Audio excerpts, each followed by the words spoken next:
Issue of shares continued. Till last class we have covered introduction on calls in advance and concept of calls in advance. Now from thereafter we will start continuing issue of shares. Next topic comes is concept of share forfeiture.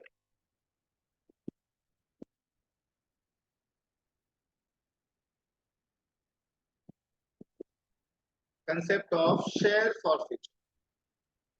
Can anyone tell me what is the meaning of the term forfeiture?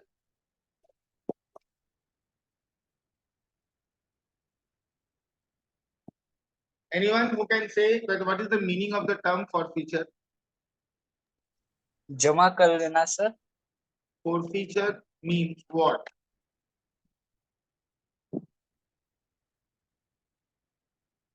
Lawfully retaining others' belonging.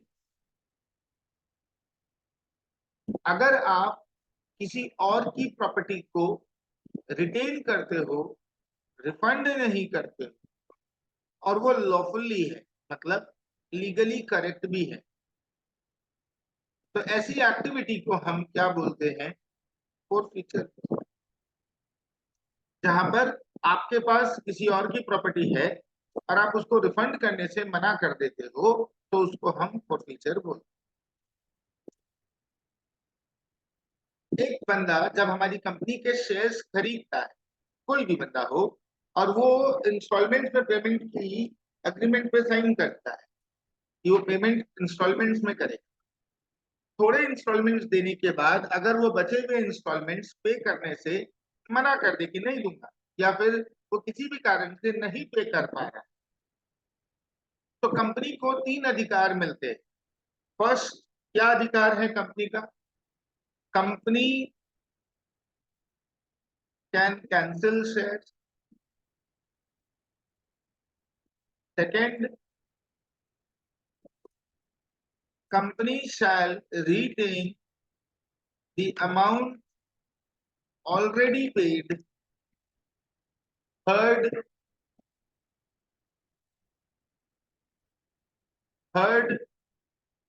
company can resell the forfeited shares to someone else.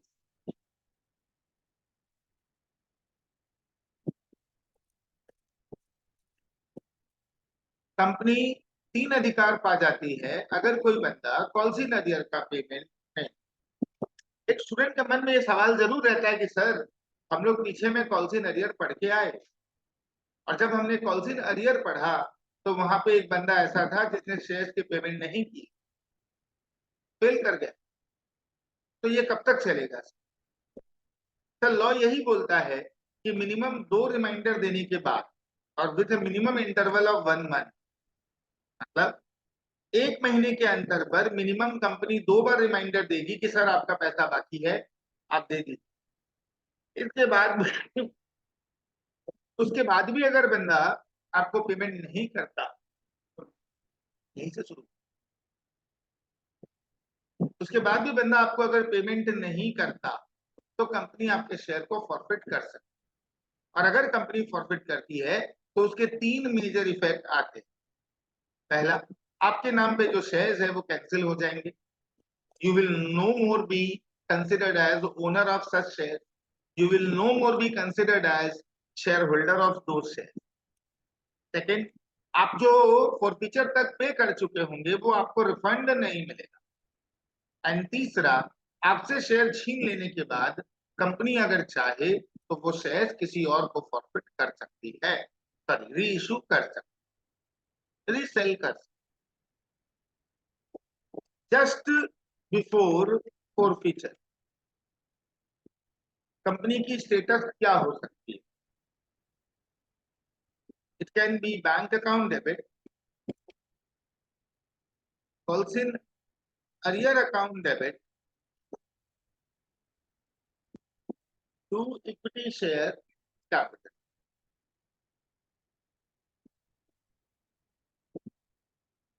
मतलब अगर company के 5,000 share ऐसे हैं जिसपे 10 रुपया करके capital था, इसमें से बंदों ने 4 रुपया नहीं दिया है और 6 रुपया दिया है,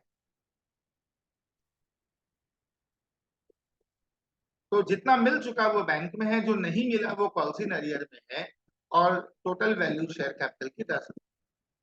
कैंसिलेशन अकाउंट्स में ऑलवेज मीन्स रिवर्सल। तो ऑन फॉर फ्यूचर सीन क्या होगा? ऑन फॉर फ्यूचर सीन होगा equity share capital to calls in arrear to bank. पर सर हम तो पैसा वापस करते नहीं, रिटेन कर लेते हैं, तो पैसा तो वापस जाएगा नहीं, तो टू बैंक तो होगा नहीं। ये अगर टू बैंक नहीं होगा तो फिर क्या होगा सर?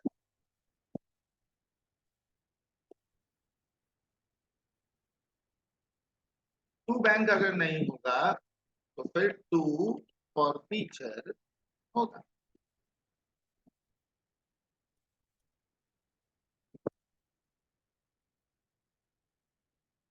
कंपनी के पॉइंट ऑफ व्यू से कैपिटल लाइबिलिटी था, क्रेडिट था। ऑन कैंसिलेशन वो डेबिट होके कैंसिल हो गया। Calls in arrear future receivable था। अब तक हम मान के चल रहे थे कि ये पैसे आएंगे, फ्यूचर रिसीवेबल है, लेकिन अब जिस दिन हम शेयर कैंसिल कर देंगे उस दिन ये पैसे आने की कोई प्रोबेबिलिटी नहीं बचती। इसको अभी भी क्लेम मानते रहना कोई पॉइंट नहीं।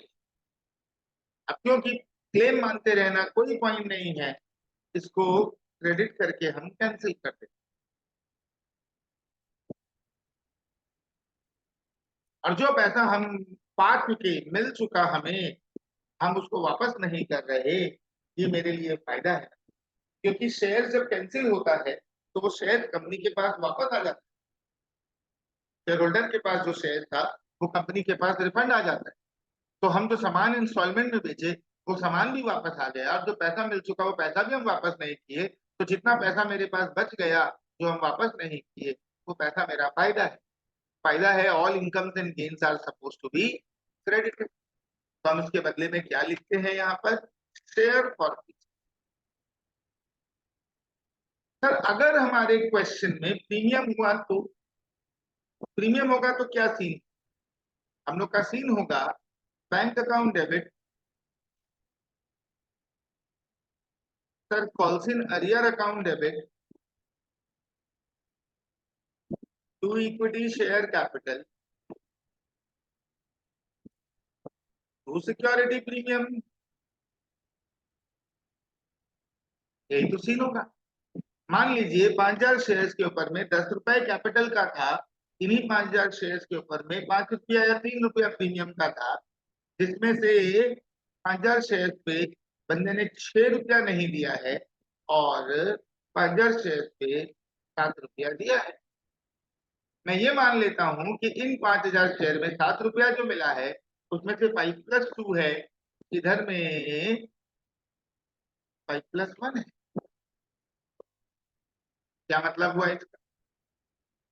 मतलब टोटल में 10 रुपए का शेयर था, 3 रुपया प्रीमियम था, 13 रुपए मिलने थे, जिसमें से बंदे ने 7 रुपया दिया है, 6 रुपया नहीं दिया। जो 7 रुपया उसने दिया उसमें 5 टूवर्ड्स कैपिटल है, 2 टूवर्ड्स प्रीमियम है। और कॉल्स इन अरियर में जो 6 रुपया उसने नहीं दिया है उसमें से 5 रुपया टूवर्ड्स कैपिटल है, 1 रुपया टूवर्ड्स प्रीमियम है। तो सर हम जब फॉरफीचर की एंट्री लिखेंगे तो क्या लिखेंगे? हम लिखेंगे equity share capital account debit, capital cancel होगा, सिक्योरिटी प्रीमियम भी कैंसिल होगा, कॉल्स इन अरियर भी कैंसिल होगा, एंड शेयर फॉर फ्यूचर मेरा फायदा है वो क्रेडिट होगा। टेक्निकली बात करें यहाँ पर तो कैपिटल पूरा 10 रुपया, 5,000 शेयर पे 10 रुपया। सर जब प्रीमियम की बात आएगी ना तो यहाँ पे स्टूडेंट लोगों से मैक्सिमम मिस्टेक्स होती है। सर प्रीमियम हम 1 ही रुपया कैंसिल करेंगे, 3 रुपया पूरा नहीं करेंगे। कॉल्स इन अरियर में जितना फेल हुआ था 5,000 पे 6 रुपया पूरा का पूरा आएगा, और इन्हीं 5,000 शेयर के ऊपर में 5 रुपया कैपिटल। फॉरफीचर। सर स्टूडेंट पूछता है सर कि फॉरफीचर पे तो 7 रुपया मिला था, 7 रुपया होना चाहिए, फिर आप 5 ही रुपया क्यों ले रहे, प्रीमियम का 2 रुपया क्यों नहीं ले रहे? क्योंकि तुम अगर डेफिनेशन पे जाओ फॉरफीचर की, तो फॉरफीचर की डेफिनेशन क्या है? Lawfully retaining others belong.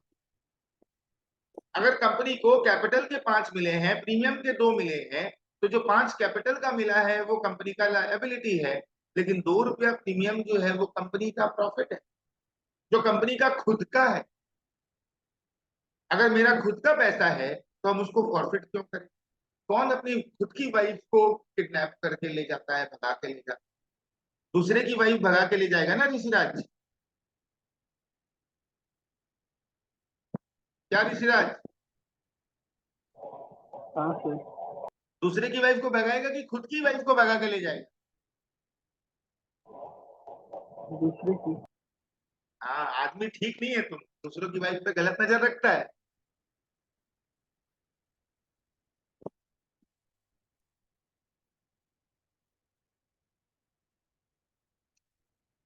तो इस चीज को स्ट्रक्चर कैसे करना? अगर कंपनी में सिक्योरिटी प्रीमियम का सवाल नहीं है तो ये छोटी एंट्री होगी। अगर सिक्योरिटी प्रीमियम है तो फिर ये बड़ी एंट्री होगी, एक एक्स्ट्रा आइटम आ जाएगा प्रीमियम। लेकिन प्रीमियम तभी डेबिट होगा, सिर्फ तभी जब प्रीमियम फेल हो। अगर प्रीमियम फेल नहीं हुआ है तो फिर प्रीमियम डेबिट भी नहीं। ठीक है, इसका अमाउंट फिल करने के लिए मेरा छोटा सा फॉर्मूला टाइप चीज है, वो फॉर्मूला टाइप चीज आप लिख के रखेंगे, उसको रिटेन करके रखेंगे दिमाग में। When we debit share capital,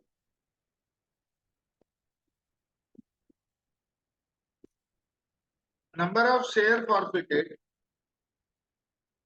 multiplied by amount of capital per share till forfeiture। मतलब अगर पार्ट पार्ट में पेमेंट है तो जिस स्टेज तक आप फॉरफिट करते हो वहां तक का कैपिटल, वो कैपिटल मिला या नहीं मिला मैटर नहीं करता। रिसीव्ड और failed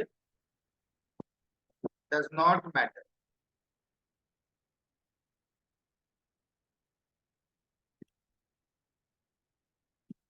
when we debit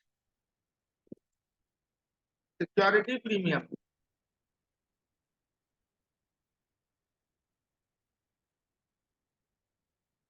number of share forfeited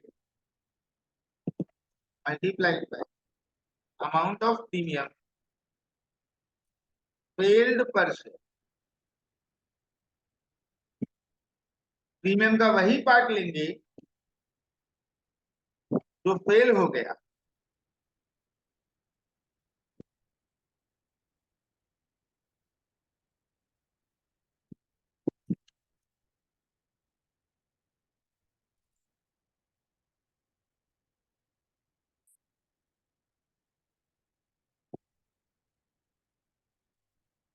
जब आप पॉलिसी नजर क्रेडिट करोगे तब क्या करोगे? एक शेयर पे जितना भी अमाउंट फेल हुआ सब लोग, बोथ कैपिटल एंड प्रीमियम। क्योंकि पॉलिसी नजर कैपिटल और प्रीमियम को अलग अलग रिकॉग्नाइज नहीं करता, दोनों के टोटल को रिकॉग्नाइज करता। जब यहाँ पे आपने पॉलिसी नजर डेबिट किया था तो उसमें कैपिटल प्रीमियम दोनों था, फिर कैंसिलेशन में भी दोनों ही होगा।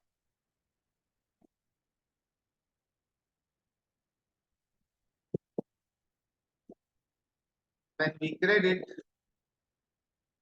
share forfeiture,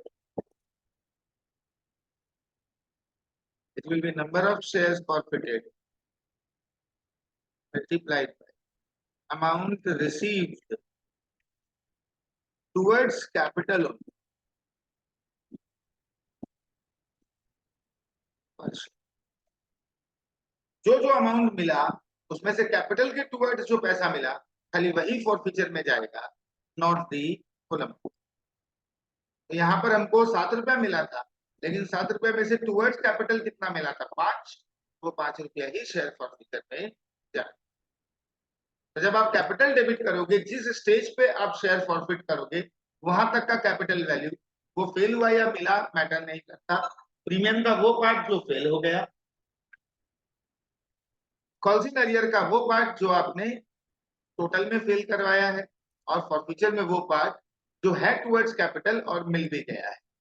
ठीक है, example, I write application over here, I write allotment over here, I make first call, यहाँ पे I write final call।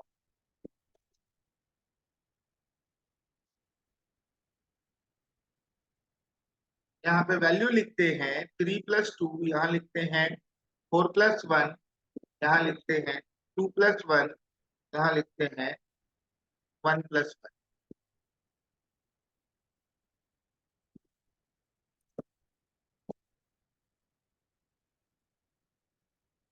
यहाँ लिखता हूं A ब्रैकेट में 1000,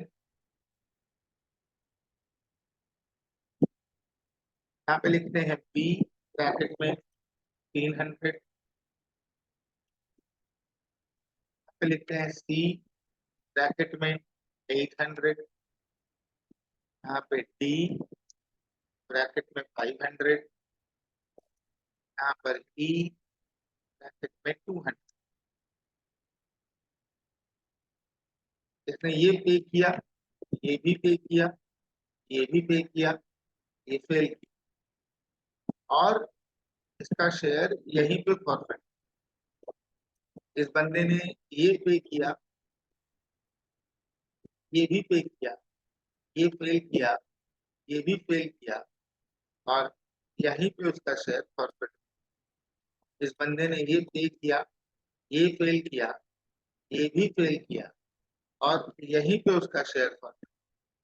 इस बंदे ने ये पे किया, ये फेल किया, और ये भी पे किया, ये फेल किया, और यहीं पे इसका शेयर परफेक्ट। इस बंदे ने ये पे किया, ये फेल किया, और यहीं पे इसका शेयर।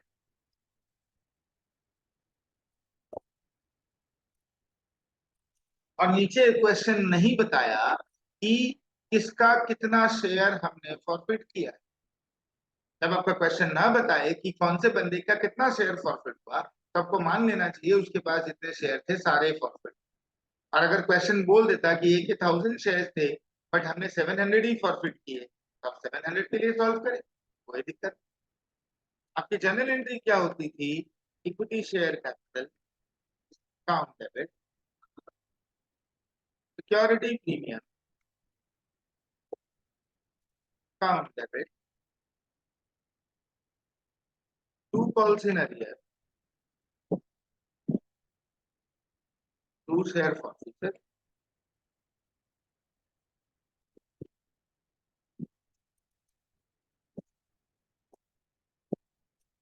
एक एक करके हम लोग अमाउंट्स लिखना चालू करें।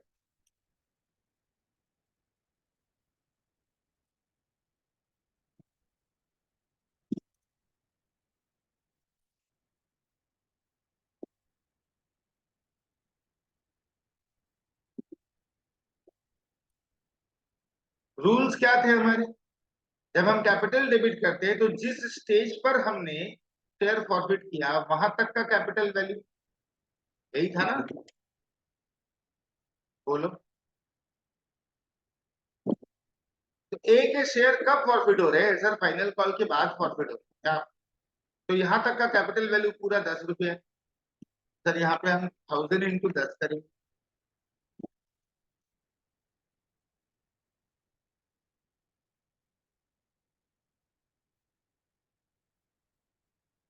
प्रीमियम का वो पार्ट जो फेल हो गया, तो सर यहाँ पे चारों इंस्टॉलमेंट में प्रीमियम थे, खाली फाइनल कॉल का प्रीमियम फेल हुआ है, मतलब 1000 × 1 होगा। कॉल्सिन अरियर में जितना उसने टोटल में फेल किया, तो सर उसने एक ही इंस्टॉलमेंट फेल की जिसकी टोटल वैल्यू 2 रुपए है। इसी तरह से 1000 शेयर्स पे उसने जितना रिसीव किया टुवर्ड्स कैपिटल, तो सर ये 3, ये 4 और ये 2, तो 4 2 6 + 3 9। आप चेक करके देखिए, डेबिट में 10 + 1 11 है, और क्रेडिट में 2 + 9 11। 1500 शेयर फाइनल कॉल के बाद प्रॉफिट हुआ तो 10 रुपया। इन्हीं 1500 शेयर पे टुवर्ड्स प्रीमियम कितना फेल हुआ, 2 रुपया। इन्हीं 1500 शेयर पे इन टोटल 2, 3, 4, 5 रुपीज का फेल्योर है। और इन्हीं 1500 शेयर में से जो मिला है उसमें से टुवर्ड्स कैपिटल कितना है, 7। सर 10 और 2 12, 5 and 7 12। मैच कर। टी के केस में 800 शेयर पे 3 इंस्टॉलमेंट के बाद शेयर फॉरफिट हुआ तो 3 इंस्टॉलमेंट तक का कैपिटल वैल्यू 9 रुपीज। इन्हीं 800 शेयर पे प्रीमियम का 2 इंस्टॉलमेंट फेल हुआ है, मतलब 2 रुपया फेल हुआ। इन्हीं 800 शेयर पे पॉलिसी अरियर जो है वो 2 इंस्टॉलमेंट, मतलब 4, 2, 6, 1 7 और 1 8, 8 रुपया आएगा। और इन्हीं 800 शेयर पे जो मिला है उसमें से टुवर्ड्स कैपिटल 3 रुपया है, 3 रुपया है। सेम वेज डी के लिए 500 इंटू 3 इंस्टॉलमेंट के बाद प्रॉफिट हुआ है, मतलब कैपिटल 9 रुपया होगा। 500 शेयर पे 1 रुपए का प्रीमियम फेल हुआ है। इन्हीं 500 शेयर पे कॉल्सिन अरियर में टोटल फेल्योर 3 रुपए का है, 3 रुपया होगा। इन्हीं 500 शेयर पे रिसीव टुवर्ड्स कैपिटल 4 और 3 7 रुपया। आप चेक करके देखिए, 9 1 10 होता है, 3 7 भी 10। इसके 200 शेयर थे, इसका 2 इंस्टॉलमेंट के बाद शेयर फॉरफिट हुआ तो कैपिटल वैल्यू 7 रुपीज होना है। प्रीमियम का वो पार्ट जो फेल हो गया 1 रुपया होगा। प्रीमियम के बाद कॉल्सिन अरियर में 5 रुपया होगा, एक ही इंस्टॉलमेंट उसने फेल की है तो टोटल मिला के 5 रुपया फेल हुआ।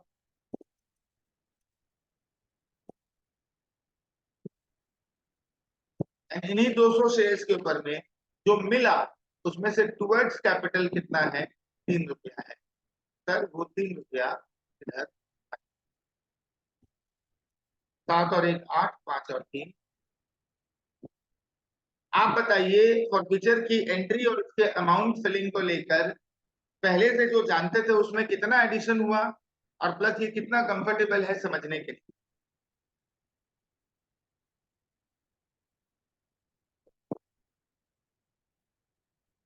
दादाज एंड दीदीज,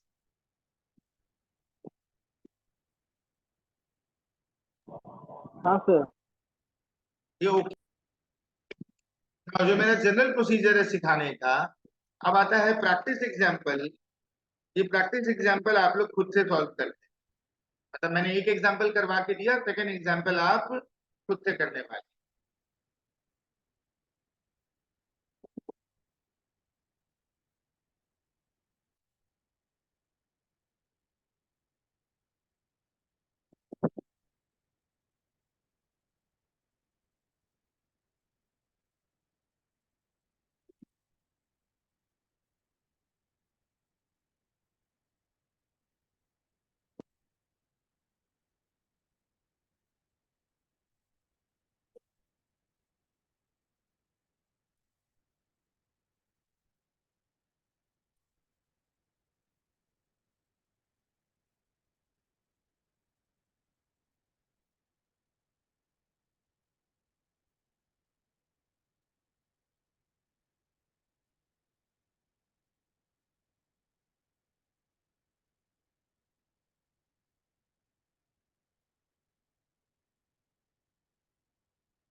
चलिए, ये क्वेश्चन का जर्नल एंट्री और उसकी अमाउंट फिलिंग जैसे मैंने सिखाई वैसे आपको खुद से करनी।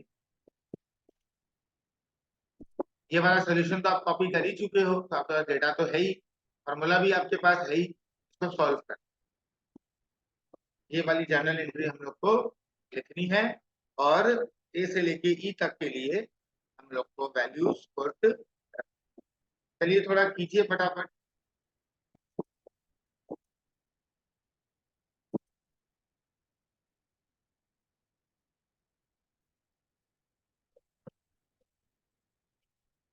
मेरे पास पूरे हम चेक कर लेंगे आप। सर ए के केस में 5000 शेयर्स थे, 5000 शेयर्स पे कितना आएगा सर कैपिटल बे? 50 रुपीज आएगा। देखो समझ में आता है क्या? 5000 शेयर्स पे प्रीमियम का वो पार्ट जो फेल हो गया, 5000 शेयर्स पे कॉल्स इन अरियर में 34 रुपीज और फॉरफीचर में 5000 शेयर्स पे 20 rupees receive towards capital. Similarly B के केस में 3000 शेयर है, इन 3000 शेयर पे टुवर्ड्स कैपिटल 75 है, प्रीमियम फेल जो है 3000 शेयर्स पे 5 रुपीज है, इन्हीं 3000 शेयर्स पे कॉल्स इन अरियर जो होगा वो 30 रुपीज का होगा, इन्हीं 3000 शेयर्स पे फॉरफीचर में रिसीव टुवर्ड कैपिटल 50 है। इसके 1500 शेयर्स थे, उस पर कुल 100 रुपीज आएगा, इन्हीं 1500 शेयर्स पर 15 रुपीज प्रीमियम जाएगा, इन्हीं 1500 शेयर्स पर कॉल्स इन अरियर में it will be 50-65 and forfeiture में इट विल बी 50 रुपीज। इधर 1200 शेयर है, इन 1200 शेयर्स पर 75 जाएगा, इन्हीं 1200 शेयर्स के ऊपर में प्रीमियम का 9 रुपीज जाएगा, इन्हीं 1200 शेयर्स पे कॉल्स इन अरियर में दो इंस्टॉलमेंट फेल है 55, 60, 64 एंड फॉरफीचर में 1200 शेयर्स पे receive towards capital 20 rupees. Similarly ई के 800 शेयर है जिस पर फुल 100 रुपीज आएगा, प्रीमियम में 800 शेयर्स पे 10 रुपया आएगा, 800 शेयर्स पे कॉल्स इन अरियर 35 रुपीज का होगा और 800 शेयर्स पे फॉरफीचर 20, 30, 50 और 25, 75, 75 रुपीज होगा। आप चेक करके देखोगे हर केस में डेबिट और क्रेडिट इक्वल होगा। You are not suppose to write anything as balancing figure. कोई भी अमाउंट बैलेंसिंग फिगर नहीं है, आप क्रॉस वेरीफाई कर सकते हो आपका डेबिट क्रेडिट इक्वल आ रहा है कि नहीं आ रहा। नेक्स्ट टॉपिक आता है री इशू।